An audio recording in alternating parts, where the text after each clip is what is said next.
വിദേശയാത്ര ആഗ്രഹിക്കുന്നവർ നിർബന്ധമായും വിസ അപേക്ഷ നടപടികളിലൂടെ കടന്നു പോകേണ്ടതാണ്. വിസയ്ക്ക് അപേക്ഷിക്കുന്നതും അതിനുശേഷം വിസ വരുന്നതുവരെ കാത്തിരിക്കുന്നതും എങ്ങാനും വിസ തള്ളിപ്പോയാലുള്ള സമ്മർദ്ദവും എല്ലാം അത് അനുഭവിച്ചവർക്ക് മാത്രമേ അറിയൂ. നമ്മുടെ വിസ അപേക്ഷകൾ തള്ളിപ്പോയാൽ ആ സാഹചര്യങ്ങളെ എങ്ങനെ നേരിടണമെന്ന് പലർക്കും അറിയില്ല.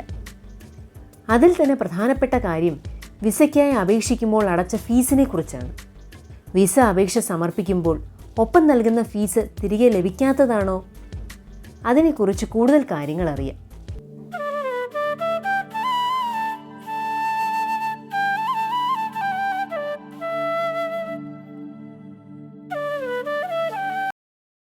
ഈ ഫീസ് എന്ന് പറയുന്നത് വിസ അപേക്ഷയുടെ പ്രോസസ്സിംഗ് കോസ്റ്റും അഡ്മിനിസ്ട്രേറ്റീവ് വർക്കിനുള്ള ഫീസും കൂടിയാണ്. പൊതുവെ വിസ അപേക്ഷയ്ക്കൊപ്പം നൽകുന്ന അപേക്ഷാ ഫീസ് തിരികെ ലഭിക്കുന്നതല്ല. അതേസമയം അപേക്ഷയുമായി ബന്ധപ്പെട്ട മറ്റ് ചില ഫീസുകൾ തിരികെ ലഭിക്കാൻ സാധ്യതയുള്ളതാണ്.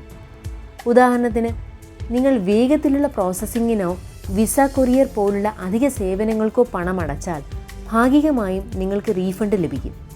അതുകൊണ്ട് തന്നെ ഏത് വിസയ്ക്ക് വേണ്ടിയാണോ നിങ്ങൾ അപേക്ഷിച്ചിട്ടുള്ളത് ആ എംബസിയുടെയോ കോൺസുലേറ്റിൻ്റെയോ നിർദ്ദിഷ്ട റീഫണ്ട് നയം പരിശോധിക്കേണ്ടതാണ്. കാരണം ഏത് രാജ്യത്തിൻ്റെ വിസയാണ് എന്നതിനെ ആശ്രയിച്ച് നിയമങ്ങൾ വ്യത്യാസപ്പെടാം. വിസ അപേക്ഷ തള്ളിപ്പോയെങ്കിലും നിങ്ങൾക്ക് റീഫണ്ടിന് യോഗ്യതയുണ്ടെന്ന് ബോധ്യപ്പെട്ടാൽ എത്രയും പെട്ടെന്ന് എംബസി അല്ലെങ്കിൽ കോൺസുലേറ്റിനെ ബന്ധപ്പെടേണ്ടതാണ്. നിങ്ങൾ വിസ അപേക്ഷ സമർപ്പിച്ച എംബസിയിലോ കോൺസുലേറ്റിലോ എത്രയും പെട്ടെന്ന് എത്തിച്ചേരുക. അപേക്ഷയുടെ വിശദാംശങ്ങൾ, നിങ്ങളുടെ റെഫറൻസ് നമ്പർ, അപേക്ഷയുടെ തീയതി, മറ്റു രേഖകൾ എന്തെങ്കിലും ഉണ്ടെങ്കിൽ അത് എന്നിവ സഹിതം റീഫണ്ടിനായി അപേക്ഷ സമർപ്പിക്കണം.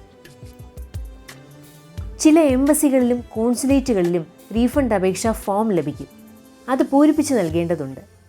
ഈ ഫോമിനായി എംബസിയിലോ മറ്റോ നേരിട്ടെത്തുകയോ അല്ലെങ്കിൽ വെബ്സൈറ്റ് സന്ദർശിക്കുകയോ ചെയ്യുക. കൂടാതെ അപേക്ഷയ്ക്കൊപ്പം രസീതുകൾ ഉണ്ടെങ്കിൽ അതും പണമടച്ചതിൻ്റെ തെളിവും വിസ അപേക്ഷയുടെ നിരസിക്കപ്പെട്ടതിൻ്റെ രേഖയും സമർപ്പിക്കേണ്ടതാണ്. അപേക്ഷ സമർപ്പിച്ചു കഴിഞ്ഞാൽ എംബസിയുമായോ കോൺസുലേറ്റുമായോ നിരന്തരം ബന്ധപ്പെട്ടുകൊണ്ടിരിക്കുക.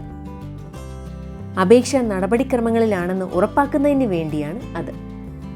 റീഫണ്ട് അപേക്ഷയുമായി ബന്ധപ്പെട്ട എല്ലാ ആശയവിനിമയങ്ങളുടെയും രേഖകൾ സൂക്ഷിച്ചു വയ്ക്കുക. അതോടൊപ്പം തന്നെ എന്തുകൊണ്ടാണ് നിങ്ങളുടെ വിസ അപേക്ഷ നിരസിക്കപ്പെട്ടത് എന്ന് മനസ്സിലാക്കുകയും തെറ്റുകൾ തിരുത്തി വിസയ്ക്കായി അപേക്ഷിക്കുകയും ചെയ്യാവുന്നതാണ്. ഏറ്റവും ആദ്യം നമ്മൾ മനസ്സിലാക്കേണ്ട ഒരു കാര്യം, എല്ലാ വിസ ഫീസുകളും റീഫണ്ടബിൾ അഥവാ തിരികെ ലഭിക്കുന്നതല്ല എന്നതാണ്. മിക്ക വിസ അപേക്ഷകൾക്കൊപ്പവും ഫീസായി നൽകുന്ന തുക തിരികെ ലഭിക്കുന്നതല്ല. പലപ്പോഴും വിസ അപേക്ഷ നിരസിക്കപ്പെടുമ്പോൾ അതിനൊപ്പം തന്നെ അപേക്ഷയ്ക്കൊപ്പം ഫീസായി സമർപ്പിച്ച തുകയും നഷ്ടമാകും.